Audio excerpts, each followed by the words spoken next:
الحمد للہ رب العالمین الصلاة والسلام علی رسولہ الکریم اما بعد اعوذ باللہ من الشیطان الرجیم بسم اللہ الرحمن الرحیم رب اشرح لی صدری ویسر لی امری واحلل عقدۃ من لسانی یفقہوا قولی۔ السلام علیکم ورحمۃ اللہ وبرکاتہ۔ اللہ آپ تمام کو خیر و عافیت سے رکھے۔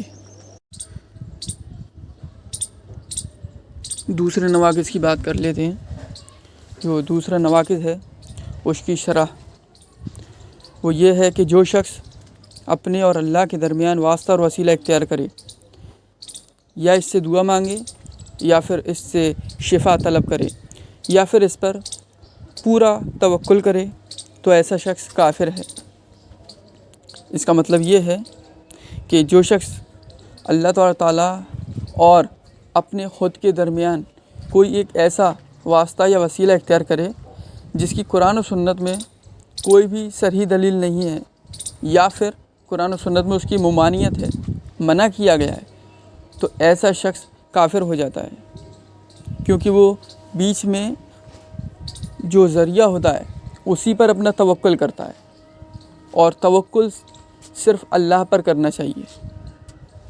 یہاں پر ایک غور فرمانے والی بات یہ ہے کہ جو شخص یہ کہے کہ اللہ اور مخلوق کے درمیان واسطہ اور وسیلہ ضروری ہے، جیسے کہ نبی یا رسول، یہ عام انسان اور اللہ کے درمیان ایک وسیلہ، ایک واسطہ بنتے تھے کہ نبی اور رسول اللہ کی وحی کو عام لوگوں تک پہنچایا کرتے تھے۔ تو ایسا ماننے والا، ایسا کہنے والا بالکل درست ہے، کیونکہ یہ حق ہے، ایسا ہی ہوتا تھا۔ بلکہ اس کے الٹ جو کوئی اس کا انکار کرے کہ رسول اور نبی اور وحی ان سب کی کوئی ضرورت نہیں ہے، تو ایسا کہنے والا، ایسا ماننے والا شخص کافر ہے۔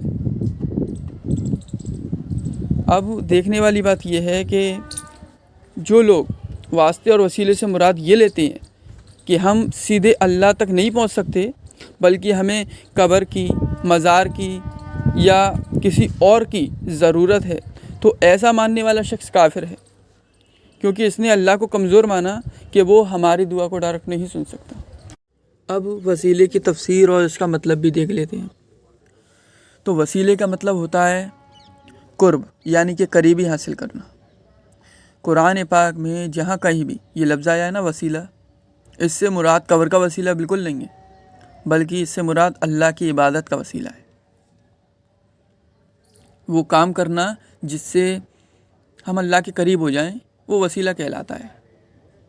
جیسے کہ اللہ تعالیٰ کا فرمان ہے سورہ مائدہ آیت نمبر 35 میں، جس کا مفہوم ہے کہ اے ایمان والو، اللہ سے ڈرو اور اس کا قرب تلاش کرو، اور اللہ کی راہ میں جہاد کرو تاکہ تم کامیاب ہو جاؤ۔ تو دیکھیے اس آیت میں اللہ نے ہمیں بتایا کہ اللہ کی قربت ہمیں کیسے ملے گی۔ اس کا ایک ذریعہ ہے جہاد کرنا، اور جہاد افضل ترین عبادت ہے۔ اور جہاد کا مطلب صرف یہ نہیں ہوتا کہ کوئی شخص اللہ کی راہ میں لڑے اس کے دین کو غالب کرنے کے لیے، بلکہ جہاد ہر کوئی اپنے اپنے لیول پر، ہر مسلمان کرتا ہی رہتا ہے، اپنی جان سے، اپنی مال سے، اپنے وقت سے، کیونکہ جہاد کا مطلب ہوتا ہے کوشش کرنا، محنت کرنا۔ اب ایک طریقہ یہ بھی ہے کہ کوئی ماں باپ اپنے بچے کو دیندار بنانے کے لیے جہاد کرتے ہیں، محنت کرتے ہیں، تو ظالم اور جابر بادشاہ کے آگے حق بولنا، سچ بولنا، یہ بھی جہاد کا ایک حصہ ہے۔ کوئی انسان ہے وہ حلال مال کمانے کے لیے محنت کر رہا ہے، تو یہ کسی نہ کسی چھوٹے لیول پر بھی یہ جہاد کہلاتا ہے۔ لیکن وہ جہاد اکبر وہ الگ چیز ہے، وہ الگ چیز ہے بالکل۔ ایمان لانے کے بعد جہاد اکبر سے بہتر چیز کوئی ہے نہیں، حدیث شریف کا مفہوم ہے۔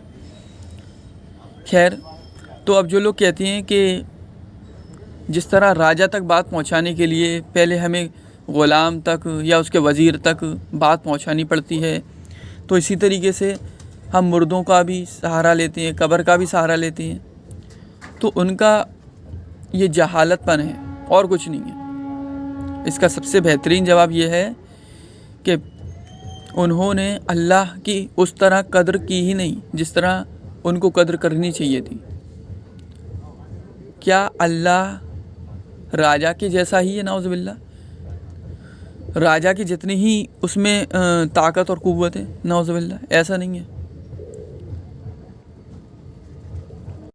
ان جیسے لوگ یہ بیان کرتے وقت یہ بھی بھول جاتے ہیں کہ اللہ نے ہمیں بنایا ہے، تو ہم اللہ کے لیے مثال کیسے بیان کر سکتے ہیں جبکہ وہ اکیلا خالق ہے، مالک ہے، اس کے جیسا جب کوئی ہے ہی نہیں، اس کے برابر کا بھی کوئی نہیں ہے، اس کے مثل بھی کوئی نہیں ہے، تو پھر کسی چیز کی مثال دینا اس کے مطابق میں، اللہ کو کسی چیز سے کمپیئر کرنا، یہ کفر میں آتا ہے، یاد رکھیے، اور ایسا کرنے والا انسان کافر ہو جاتا ہے۔ اب ہم نے یہ دیکھ لیتے ہیں کہ جو جائز وسیلے ہیں وہ کون کون سے ہیں۔ تو ان میں سب سے پہلا تو یہ ہے کہ اللہ کے اسماء و صفات کا وسیلہ لینا۔ اللہ نے فرمایا سورہ اعراف آیت نمبر 18، مفہوم یہ ہے کہ سب اچھے نام اللہ ہی کے لیے ہیں، تو انہی سے انہیں پکارو۔ یہ کہہ دینا کہ یا الرحمن مجھ پر رحم کر، یا اللہ مجھ پر رحم کر، یا الوہاب مجھے عطا کر۔ دوسرا اس کا طریقہ ہے زندہ اور نیک لوگوں سے دعا کروانا، اور اس کی دلیل ہے صحیح بخاری حدیث نمبر 1010، حضرت عمر فاروق رضی اللہ تعالیٰ عنہ حضرت عباس سے دعا کروائی تھی بارش کے لیے ان سے۔ تو یہ دو دلیل ہو گئیں، دو طرح ہیں۔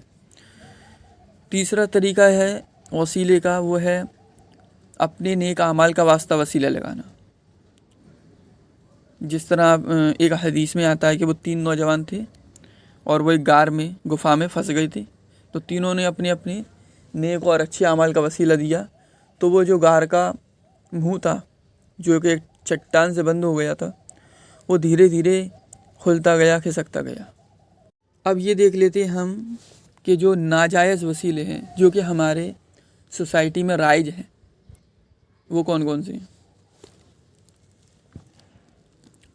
تو سب سے پہلا ناجائز وسیلہ یہ ہے کہ کسی شخص کے مقام یا مرتبے کا وسیلہ اختیار کرنا، کسی شخص کی ذات کا وسیلہ لینا، یہ غلط ہے، اس کی کوئی دلیل نہیں ہے۔ دوسرا ہے نبیوں کے نام کا وسیلہ لینا کہ اے اللہ اپنے نبی کے صدقے طفیل میں یہ کرما، میری دعا قبول فرما۔ تو دیکھو ایسا کچھ ہمیں نبی صلی اللہ علیہ وسلم کے صحابہ سے نہیں ملتا، تو جب ان سے نہیں ملتا تو پھر یہ دین میں نئی بات ہوئی، تو یہ لینا، یہ کہنا، اس طرح دعا مانگنا یہ صحیح نہیں ہے۔